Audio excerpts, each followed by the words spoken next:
This episode contains graphic descriptions of crime scenes which may be disturbing to some listeners. In this two-part episode, we're bringing you the story of Holly Branagan, a teenager who's home alone, talking on the phone. By all appearances, it's just another typical day in a suburban neighborhood, but danger is looming, in more ways than one. And it starts when Holly hears a knock. Someone's at the door.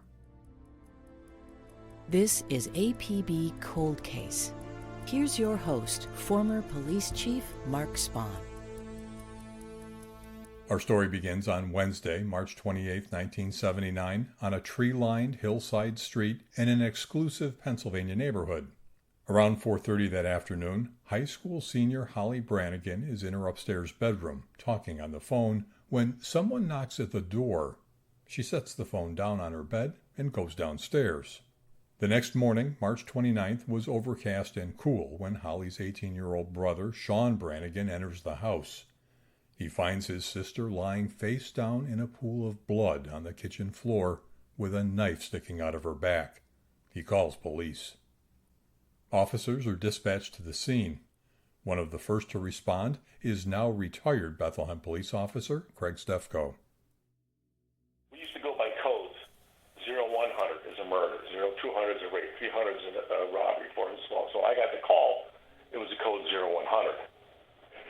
It was the 29th of March of 79, and at about 7 minutes to 11, I was at a district justice's office. Dispatch called my number, and I acknowledged, and they said, possible code 0100. I shot out there. When we arrived, I got there, I believe my sergeant was at the door. There's like a little, kind of like a carport. The upstairs deck went around the house. And then there was like a little driveway with pillars and stuff. He was on the top deck looking in the sliding glass windows and saw Holly laying on the floor with a knife in her back. And he reported to dispatch that base, I have a woman with a knife in her back, permission to break in the door. And at that point, the brother walked up the driveway and unlocked the door, let us in, and said, "There she is." And then we realized that she was dead. And then the sergeant called for the coroner, and called for investigations. Detectives begin to arrive, and the house and surrounding property are buzzing with activity. Nearby residents have no idea what's happening in their once peaceful neighborhood. This is a real whodunit.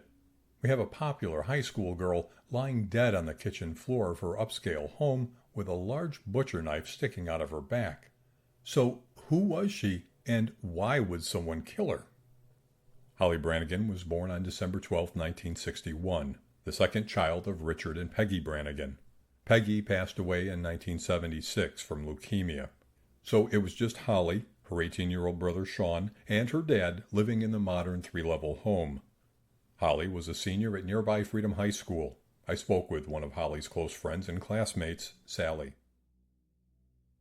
She was reserved until she got to know you, and then she was very fun. She was never like the center of the room, but she did always have something fun to say or do or be. I think she just wanted to fit in, and she did it beautifully, naturally. According to the Allentown, Pennsylvania Morning Call, Holly sang in Freedom's senior choir. She was also a manager for the boys' soccer team. She got with the more popular kids once she was the soccer manager for the high school team, because our team had some good players and most of them were popular kids. So that's when she mainly hit it, and towards our senior year, she found that crew and I found the men's volleyball team. So for the same thing, it kind of elevated us both. I asked if Holly had a boyfriend. People have asked me this question over and over, and I don't believe she did. At this point, I'm tempted to say I would like to go back to the grand jury thing where they took all my notes and everything and read through it, and I bet I wouldn't recognize any of it because I've worked so hard to forget. But the only thing I can tell you is I don't believe she did have a boyfriend at the time. If she did, it was something that she did not tell me, which would surprise me. There were some boys on the soccer team that the girls often talked about.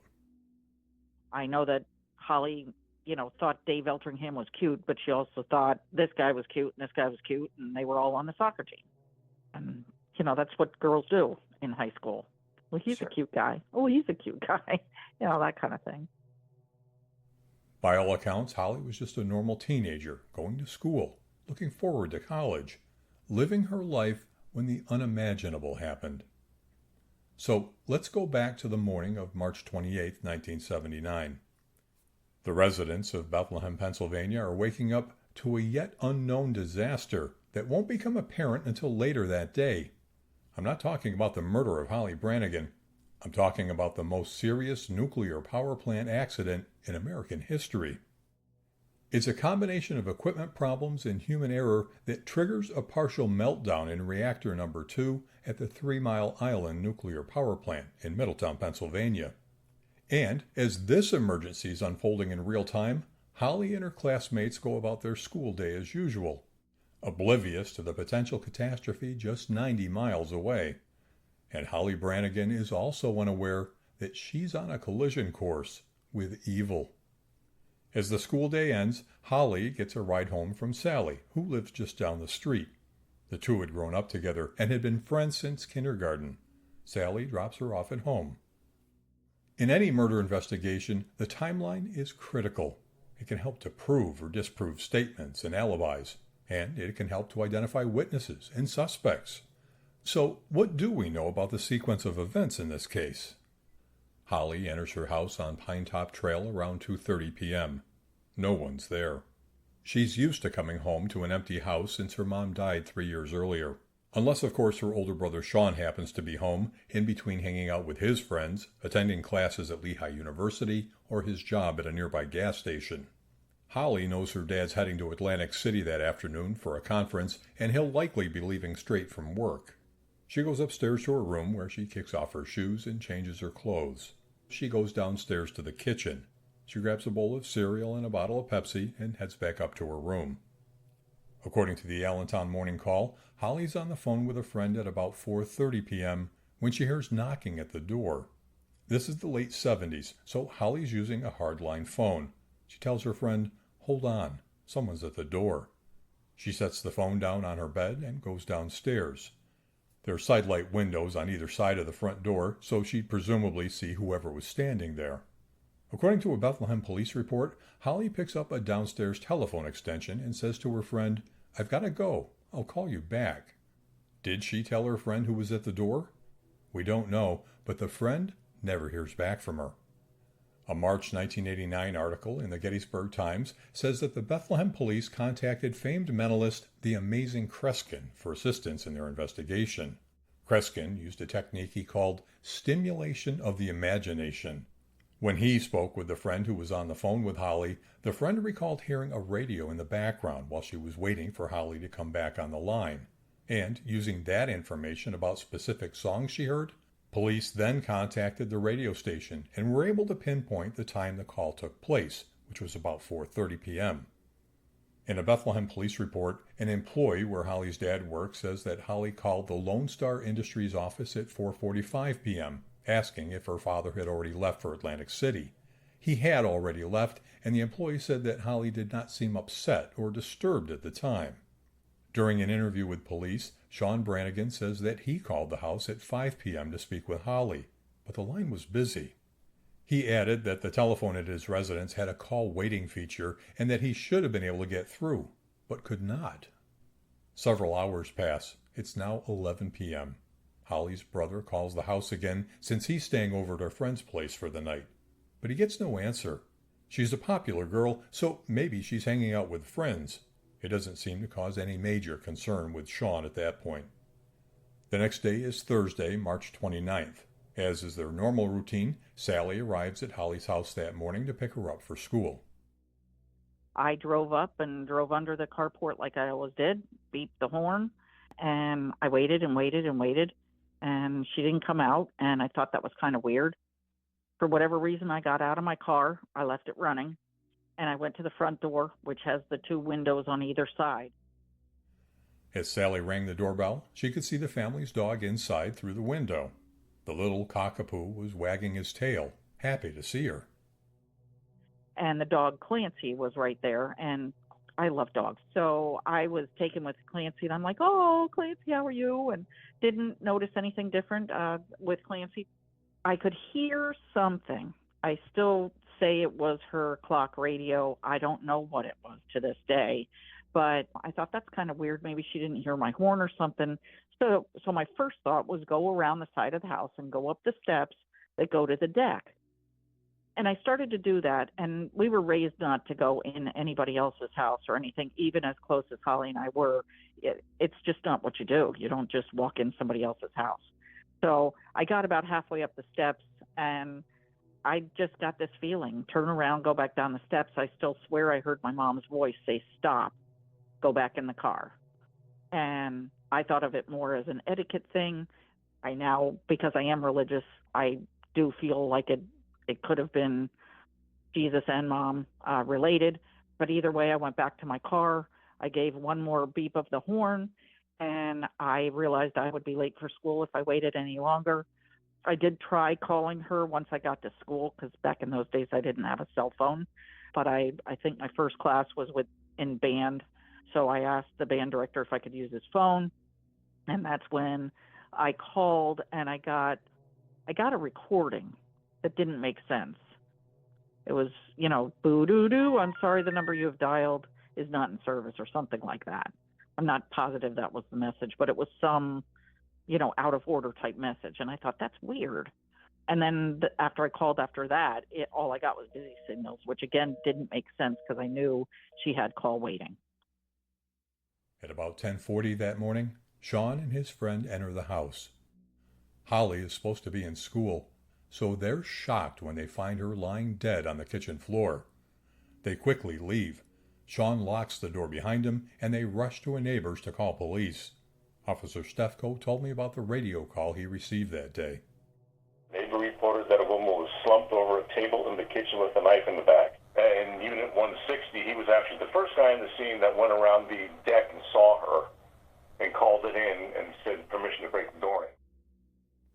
That's when Sean Branagan walks up the driveway, approaching the officers. If you go up the driveway, there's like a carport. You can drive the car under. There's a door right there. And that's how you go into the house. And you go up the steps, and it's kind of built on a hillside. Sean unlocks the front door. The officers enter and clear the house to make sure no intruders are still inside.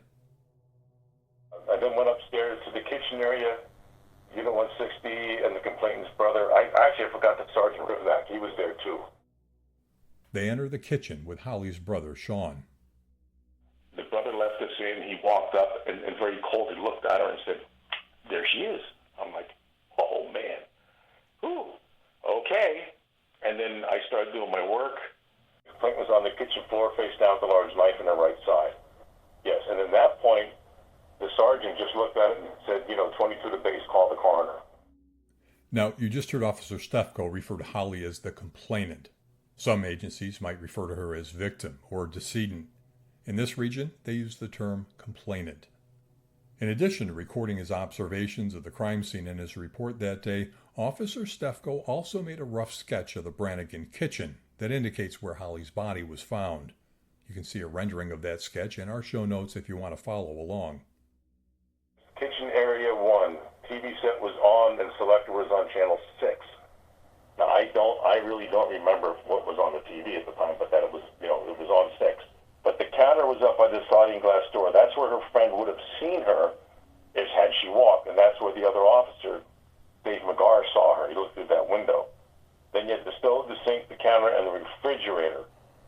2, the word violator, spelled just like that, was spelled on the freezer compartment of the refrigerator with magnets and 2 larger magnets under Vi-O and 8 smaller magnets later, violator. So to me, that was a possible clue, violator. We've seen other crime scenes where the killer leaves a cryptic message for police. You'll remember Charles Manson and Helter Skelter for one. But in this case, it would be later determined that the word violator was a play on words based on the last name of one of Sean's close friends. Stefko continued to make observations about the crime scene. He remembered that the kitchen chairs were not sitting neatly around the table. The table and the chairs were that way when I first saw her. That's the original place where the chairs were. If you see the arrows, that's the way the seats were facing. In the bottom, the seats were facing the table. The two on the top, one was facing the table, one was facing out towards the door. That is anybody's guess why they were like that. And then there's this type of towel on the refrigerator door partially hanging by a magnet. And there was one magnet on the floor in front of the refrigerator and one on the side. Now, it's very possible that that was part of the struggle. I asked Officer Stefko if it looked like there was a long, drawn-out struggle. No. It wasn't like she was running around the kitchen knocking things over trying to get away. If I recall, there was no blood on the fridge, because I believe I would have included that in the report. So, and I don't know where the knife came from. That might be in somebody else's report. I'm not even sure. But whoever was there that got the knife, there might have been a struggle. She might have bumped into that to knock a magnet or two down, and then, to be honest with you, the suspect, I don't even know how big he is. You know, as much as I know the name, I don't recall what he looks like if I ever saw him. I'm just familiar with the name and the family. And I'm assuming, because I think she was probably slight stature, could have very easily, just had his arm around her upper shoulders and neck over powder and just kept stabbing her.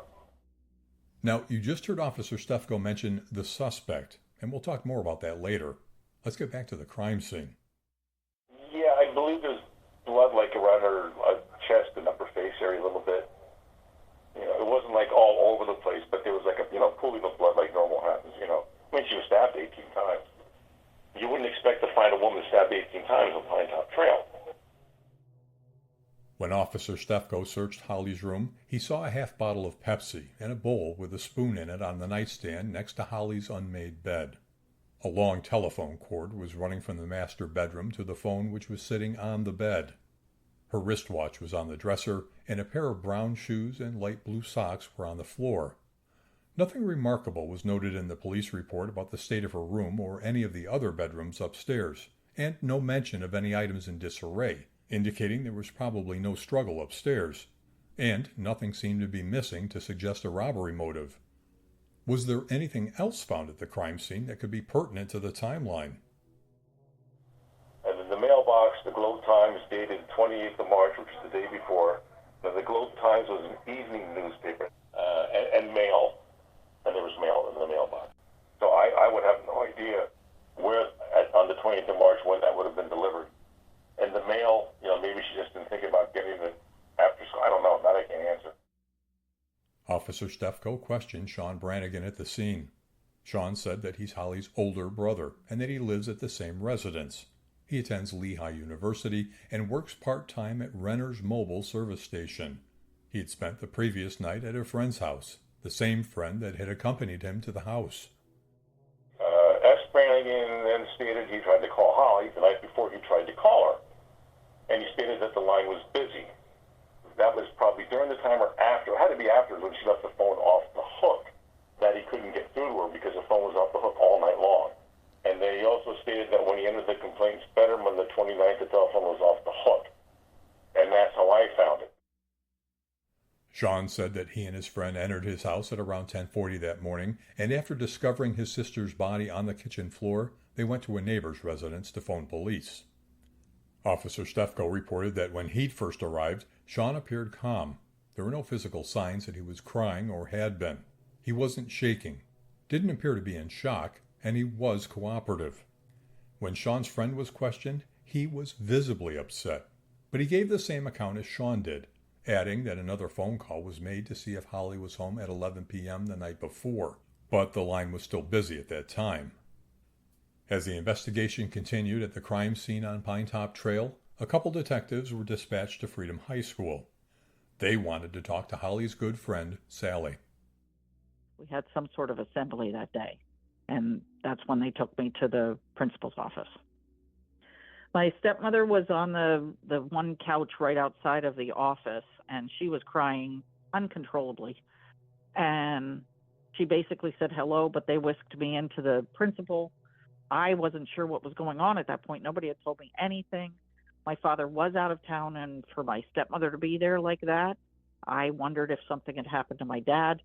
I get into the principal's office, and his phone rings, and he picks it up and says, Sally Hancock is not willing to make a statement. And that's all I knew until I got whisked into the police car with my stepmother following. And they weren't talking to me. They weren't telling me anything. I was escorted to my locker to get books. I was told I would not be in school for the next couple of days. And so I grabbed several books. I did. Again, I'm crying, but I don't know why. My mind was going 300 miles an hour. I was still convinced it was my dad because of my stepmother being there. Like, I didn't know why she was there. I didn't think about it except other than I guess something happened to Dad. Finally, when I get to the police department, that's when the Baker team got me in their office or whatever and said, I guess at this point you realize that Holly was murdered. I'm like, what? Sally was obviously going through a lot. Not only had her good friend been murdered, but she'd been questioned by police for hours. And if that wasn't enough, she was being harassed on the phone. Yeah, I was out of school for a couple of days, and I couldn't wait to get back to school because I had already started getting phone calls. I'd pick up the phone, and the person would say, "You're dead, bitch." I think somebody thought I knew who did it. I didn't. I didn't. I would have told somebody if I thought I knew who did it. I've never known who did it. But yeah, I was getting phone calls. You know, they'd say that one line and hang up. If she was hoping for some normalcy at school, she didn't get it. Everywhere I went, it's like, "Are you okay? Are you okay? What do you know? What do you know?" You know, all of that. I felt like I wasn't really in school anyway. Stuff like that didn't happen in Bethlehem. It was just wacko. Nobody knew what to say or do or think. As investigators are combing the Branagans' house, Holly's father is on his way back from Atlantic City, and detectives begin knocking on doors, asking neighbors if they'd seen anything out of the ordinary. It's an upscale residential area. Most of the homes are larger because her father was an executive for a cement company. So it was a very nice, affluent neighborhood, a lot of lawyers, doctors. So yeah, it was a nice section of town, which is probably what got people so upset or freaked out because it wasn't like in where you would expect it, like one of the side streets in Bethlehem or one of the housing projects or whatever. I spoke with a former neighbor of the Branagans, Eric Dowdle. My parents, we moved to Bethlehem, Pine Top Trail in 1970. So growing up in a small town, it was a lot of kids in the neighborhood. There were 4 houses between our house and the Branagan house heading up Pine Top Trail. And again, there were a lot of kids on the block. So we were always out in the street playing and that sort of thing. It was a good place to grow up. Eric and his younger brother Kurt knew the Branagans because of Holly. I knew them because Holly was our babysitter. My family became quite a connoisseur of babysitters because my brother and I were hellions. She was a nice young girl. She was kind and pleasant, and that's about all I can remember. Is just if you ask for anything specific, I can't. If you ask for generalities, I can, and I would say it's positive, just a positive feeling. There were some who weren't, but Holly was just a nice young lady. And there's the odd coincidence between Holly's murder and the movie Halloween, which was released just months before Holly's murder. A horror film where the lead character, a babysitter played by Jamie Lee Curtis, is also attacked by a knife-wielding psychopath. Holly's friend Sally doesn't like the comparison. And it grinds at me that I know the story about Halloween came out and that she saw it and she was creeped out by it and all that. And she did fit the category of the title character. She was a B student and she babysat. I don't like that connotation attached to it. Ironically, this was a babysitter who's murdered with a kitchen knife. I mean, it's just creepy and I don't believe in coincidences. On the next episode of APB Cold Case. In part 2 of Someone's at the Door, we delve into some of the theories and motives surrounding Holly's murder. As I said, there was an awful lot of money, awful lot of power, there's an awful lot of prestige, and there were an awful lot of people who had access to those things that were in and around where this happened. And you'll never know. And the first hours of an intensive investigation. I was now fearful that I was going down for something that I didn't do. Be sure to listen to part 2 of Somebody's at the Door about the murder of Holly Branagan. And don't forget to check out our show notes at apbcoldcase.com. Thanks for listening to APB Cold Case. Tell us about your cold case at apbcoldcase@spawngroup.com. APB Cold Case is an original Spawn Group production.